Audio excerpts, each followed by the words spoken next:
তারা বিভিন্নভাবে মাজার তো অলরেডি বাংলাদেশে প্রায় 8-9টা মাজার ভেঙেছে। শোনো, গাঁজা খাইলে জীবিত মানুষেরা খেয়েছে, বিপদগামী মানুষেরা খেয়েছে। কোন ধরনের শরীয়ত বিরোধী কাজ করলে জীবিত বিপদগামী বিভ্রান্ত মানুষেরা করেছে। মাজারের সেই আল্লাহর ওলির কোনো দোষ নাই, ঠিক কিনা বলে? এই কারণে মাজার ভেঙে দিতে হবে। আমরা যদি পাল্টা প্রশ্ন করি যে অমুক মাদ্রাসায় বলাৎকার হয়, এই কারণে মাদ্রাসা ভেঙে দিতে হবে, কিন্তু এটা যুক্তিসঙ্গত কথা হবে না।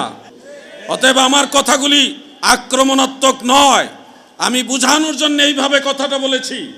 অনলাইনে অফলাইনে এই যে যুবকরা বলতে পারবে, জীবিত মানুষকে আঘাত করলে যেমনি ভাবে ব্যথা পায়, একজন মৃত ব্যক্তির শরীরে আঘাত করলে তার রুহানি ভাবে তেমনি ভাবে ব্যথা পায়।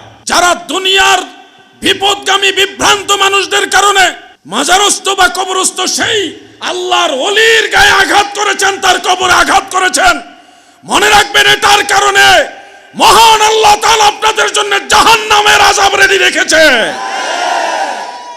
ইহুদিদের কবর ভাঙার হাদিস এনে যারা আল্লাহর ওলিদের মাজার ভাঙতেছেন, আমি আপনাদেরকে স্পষ্ট ভাষায় বলে যাই, আপনাদের হাসর ইহুদিদের সাথেই হবে, ঠিক কিনা বলে?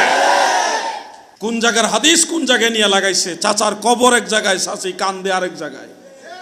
কওমি অঙ্গনের আলেম ভাইরা, আমি জানি আপনারা আমার কথা শুনছেন, কারণ আলাউদ্দিন জিহাদি যে এলাকা যায় কোনো কওমি আলেম ঘুমায় না। যারা আজকে আল্লাহর ওলিদের মাজারে মাজারে আক্রমণ করছে, তারা কোন ইসলাম নিয়ে এসছে? আপনি বলবেন হাদিস শরীফে আছে, দয়াল নবীজি বলেছেন উঁচু কবর পেলে ভেঙ্গে সমান করে দাও। আপনি হাদিস পড়েছেন, আমরা পড়িনি? সহিহ মুসলিমের হাদিস, সুনান আবি দাউদের হাদিস, সুনান ইবনে মাজার হাদিস, মিশকাতুল মাসাবিয়ের হাদিস, সুনানুল কুবরা লিল বাইহাকির হাদিস, সুনান লিদ-দারাকুতনি সেই কিতাবের হাদিস, আরো বহু কিতাব এটা রয়েছে। আল্লাহ রসুল শেরে খুদা মাওলা আলী রাদিয়াল্লাহু আনহুকে বলেছিলেন যে তুমি উঁচু কবর পেলে ভেঙ্গে সমান করে দাও। এই হাদিস আপনারা পড়েছেন, আমরা পড়িনি? অবশ্যই পড়েছি। মাজার ভেঙ্গে দিতে হবে, যেই দলিলের আলোকে আপনারা বলছেন সেই দলিল আপনারা কম পড়েছেন, আমরা বেশি পড়েছি আলহামদুলিল্লাহ। বলবেন জেহাদি ভাই, যদি আপনি বেশি পড়ে থাকেন, যেই হাদিস দিয়ে আমরা মাজার ভাঙ্গার কথা বলছি, এই হাদিস যদি আপনি বেশি পড়ে থাকেন, তাহলে কেন মাজার ভাঙছেন না? উঁচু মাজারগুলি ভেঙ্গে সমান করছেন না কেন? প্রয়োজনের তাকিদে এই আলোচনাটা আমি রিপিট করছি। যুগের চাহিদার কারণে, সময়ের তাকিদে এই আলোচনা আমি বারবার করছি। যেই হাদিসের উপরে ডিপেন্ড করে আপনারা মাজার ভাঙতে চান, সেই হাদিস আপনারা ভালো মতো পড়েন নাই, এই কারণে আপনাদের এত গরম গরম বক্তব্য। কিন্তু দিন শেষে আমাদের সাথে ইলমি মোকাবেলা করে জয়ের নিশান নেওয়ার ক্ষমতা আল্লাহ আপনাদেরকে দেয় না। কারণ আল্লাহ পাকের অশেষ দয়ায়, আমার দয়াল নবীজির উসিলায়, আউলিয়ায়ে কেরামের উসিলায় আল্লাহ তাআলা আমাদেরকে এর চেয়ে ভালো, আরেকটু ভালো জ্ঞান দান করেছেন। আমরা এই হাদিস এখানেই পরে শেষ করিনি। কেন নবীজি বললেন কবর ভেঙে সমান করতে? এটার হাকিকত খুঁজতে গিয়ে দেখি সহিহ বুখারীর মধ্যে উল্লেখ, মদিনা মুনাওয়ারায় আমার দয়াল নবীজি যখন হিজরত করে গেলেন, তখনও মসজিদে নববী তৈরি হয়নি, মসজিদে নববী শরীফ তখনও তৈরি হয়নি গো। আল্লাহর হাবিব সাহাবাই কারামকে যখন বললেন, সাহাবাই কারাম এখানে মসজিদ তৈরি হবে, জায়গা নির্ধারণ করলেন, কিন্তু লক্ষ্য করে দেখা গেল ওই জায়গার মধ্যে উঁচু উঁচু টিলা আছে, ইহুদিদের বড় বড় উঁচা উঁচা কবর আছে, আর কিছু খেজুর গাছ আছে। আমার দয়াল নবী বললেন, সাহাবীরা রে, তোমরা এই খেজুর গাছগুলি কাটো, উঁচু টিলাগুলি সমান করো, আর উঁচু কবরগুলি ভেঙ্গে সমান করে দাও। এরপরে শেরে খোদা মাওলা আলী সহ অন্যান্য সাহাবীরা খেজুর গাছগুলি কাটলেন, উঁচু টিলাগুলি এগুলি সমান করলেন এবং উঁচু কবরগুলি ভেঙ্গে সমান করে দিলেন। বুখারীর হাদিস, সহিহ মুসলিমের হাদিস, আবু দাউদের হাদিস, ইবনে মাজার হাদিস, মিশকাতের হাদিস, সুনানুল কুবরা লিল বাইহাকির হাদিস সহ সবগুলি হাদিস একসাথে মিলাইয়া আমরা দেখেছি যাদের উঁচু কবর ভেঙ্গে সমান করার আদেশ আল্লাহর রাসূল দিয়েছে সেই মানুষগুলি কোনো মুসলমান ছিল না রে। যেই মানুষগুলির কবর ভেঙ্গে সমান করার আদেশ দয়াল নবীজি দিয়েছেন এগুলি ইহুদিদের কবর ছিল। সেই ইহুদিদের কবর ভাঙ্গার হাদিস এনে আপনারা আল্লাহর ওলিদের কবর ভাঙতে চান। কথা কি বুঝতেছেন আপনারা?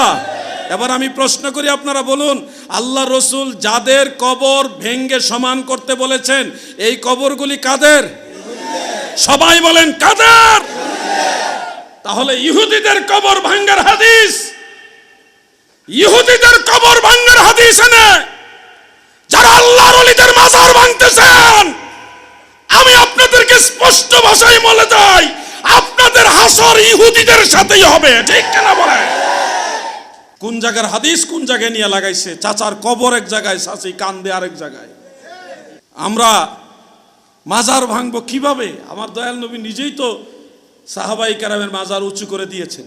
মদিনা শরীফে জান্নাতুল বাকি কবরস্থানের মধ্যে দেখবেন একবারে সমান কবরস্থান না, সামান্য উঁচু, সামান্য উঁচু, উটের পিঠের মতো উঁচু। এটা মদিনাওয়ালার সিস্টেম, আল্লাহ রসুলের সিস্টেম। কওমি অঙ্গনের আলেম ভাইরা, আমি জানি আপনারা আমার কথা শুনছেন, কারণ আলাউদ্দিন জিহাদি যে এলাকা যায় কোনো কওমি আলেম ঘুমায় না। এটা শত্রুতা ভাবাপন্ন হয়ে নয়, মহব্বতে অনেকে শুনে। আমি এই পর্যন্ত যত জায়গায় কওমি মাদ্রাসা অথবা কওমি মাদ্রাসার পাশে মসজিদে যত জায়গায় নামাজ পড়তে গেছি, কওমি আলেম ভাইরা আমার যথেষ্ট মহব্বত করেছে। আমি গেছি নামাজ পড়তে, তারা দৌড়া এসে মোয়ানাকা মানে আদর করে, মুসাফা, নাস্তা সহ অনেক আদর আপ্যায়ন করেছে। আমি হিংসা করে বা হিংসাত্মক মনোভাব নিয়ে বলছি না। কওমি আলেম ভাইরা, আপনারা হানাফি মাযহাব মানেন, আমরাও হানাফি মাযহাব মানি। হানাফি মাযহাব আপনারাও মানেন, আমরাও হানাফি মাযহাব মানি। বাংলাদেশে যত কওমি মাদ্রাসা আছে সবাই হানাফি মাযহাবের অনুসারী। আপনাদেরকে বলছি, হানাফি মাযহাবের 3টা কিতাবের নাম বলি, যে কোনো একটা ঘরে থাকলে খুলেন আজকে। 1 নম্বরে ফতোয়ায়ে শামি, ফতোয়ায়ে শামি। 2 নম্বরে দুররুল মুখতার। 3 নম্বরে হাসিয়াতুত তাহতাবি আলা মারাকিল ফালাহ। 3টা কিতাবের নাম বললাম, যে কোনো একটা থাকলে খুলেন আজকে দেখেন। মাজার ভেঙ্গে দিতে চাচ্ছেন যারা, আপনারা মনোযোগ দিয়ে দেখেন। সাধারণ মুসলমানদের কবর পাকা করা জায়েজ নাই, কিন্তু 3 শ্রেণীর মানুষের কবর পাকা করা জায়েজ। হানাফি মাযহাবের ফতোয়া এটা। সাধারণ মানুষের কবর পাকা করা জায়েজ নাই, তবে 3 শ্রেণীর মানুষের কবর পাকা করা জায়েজ। 3 শ্রেণী কারা? 1 নম্বর হলো হক্কানি রব্বানি মুত্তাকি আলেম যারা, তাদের কবর পাকা করা জায়েজ। 2 নম্বরে যারা শেখ মাশায়েখ পীর বুজুর্গ আল্লাহর ওলি, তাদের কবর পাকা করা জায়েজ। 3 নম্বরে যারা সাইয়্যিদ আওলাদে রাসূল, নবীর বংশধর, তাদের কবর পাকা করা জায়েজ, জায়েজ, জায়েজ।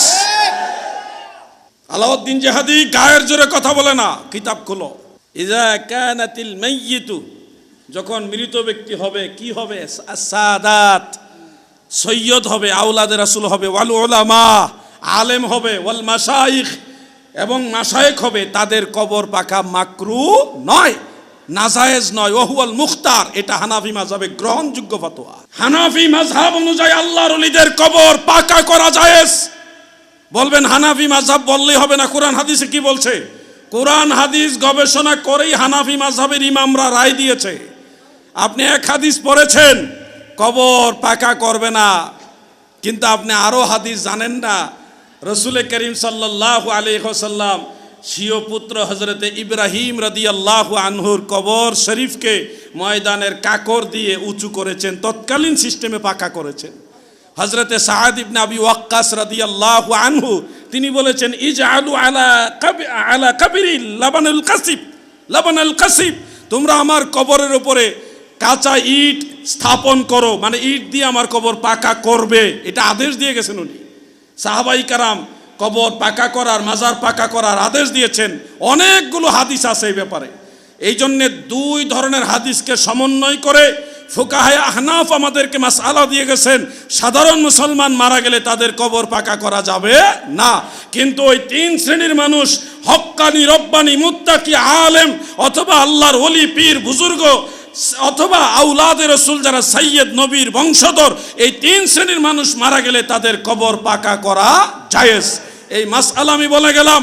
এই জায়েজ কাজকে যারা শিরক মনে করেন, কবর পাকা করাকে শিরক মনে করেন, বিদআত মনে করেন, নাজায়েজ মনে করেন, আমরা মনে করি সলফে সালিহিনের সাথে, পূর্বের মুসলমানদের সাথে আপনাদের কোনো সম্পর্ক নাই। আপনারা নতুন, আমরা পুরাতন, আমরা মদিনাওয়ালার দল। ঠিক কিনা বলেন? কথা একটু করা হয়ে যাচ্ছে মনে হয়। আমি মাজার নিয়ে আজকে আলোচনা করতাম না, কিন্তু সময়ের তাকিদে করছি, সময়ের তাকিদে কথাগুলি বলছি। আমি আবারও বলছি, আপনারা কি মাজার জিয়ারত করেন না মাজার পূজা করেন? হ্যাঁ, আমরা মাজারে সেজদা দেওয়ার পক্ষে নই। আমাদের দেশে কিছু বিপদগামী লোক আছে যারা মাজারে গিয়ে ধুপ্পুর করে সেজদা মারে। এরা যদিও বাইরে বাইরে সুন্নি দাবি করে, ভিতরে আবার শিয়াদেরও দালালি করে। এরা অরিজিনাল সুন্নি না। আমার কথা ক্লিয়ার কাট। কে খুশি হবেন, কে বেজার হবেন আমি জানি না। যতদিন বেঁচে আছি আমি মদিনাওয়ালার পক্ষে কথা বলবো ইনশাআল্লাহ। মাজারে সেজদা দেওয়া যাবে না, একমাত্র আল্লাহ তাআলা ব্যতীত আর কাউকে সেজদা দেওয়া যাবে না। যে পীর বলবে আমাকে সেজদা দাও, ওই পীর তালাক দাও আপনার জন্য ফরজ। আপনাকে দলিল শোনাবে যে ফেরেশতারা বাবা আদমকে সেজদা দিয়েছে। ও বাবা, তুমি কি বাবা আদম কি? ফেরেশতারা সেজদা দিছে আবুল বাশার আদমকে। কার আদেশে? আল্লাহর আদেশে। তো তুমি যে সেজদা নিচ্ছ কার আদেশে? তোমাকে সেজদা দেওয়ার কথা তো আল্লাহ বলে নাই। আল্লাহ তো বলছে শুধুমাত্র আদমকে সেজদা দেওয়ার জন্য।